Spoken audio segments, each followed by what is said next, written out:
Hello বন্ধুরা, তো আমি আজকে চলে আসলাম সল্টলেকে সেক্টর 3-তে।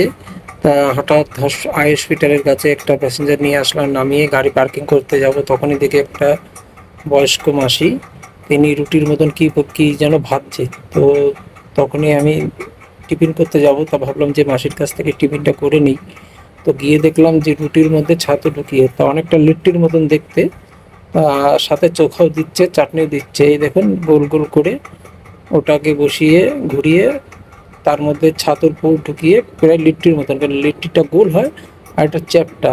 তো আমি কৌতূহলবশত মাসির কাছ থেকে খেতে গেলাম। তো দুটো 25 টাকা দাম। তা বললো যে সব কিছুর দাম বাড়াতে, তা আগে এক একটা 10 টাকা করে পিস ছিল, দুটো 20 টাকা। তা বর্তমানে যা পরিস্থিতি, গ্যাসের দাম, সব কিছুর দাম যা বেড়েছে, জিনিসপত্রের দাম, তাই দুটো 25 টাকা করে। তা আমি কৌতূহলবশত মাসিকে বললাম যে দুটো দাও, খেয়ে দেখি কেমন লাগে। তো সুন্দর করে ভাজছে পরিষ্কারভাবে।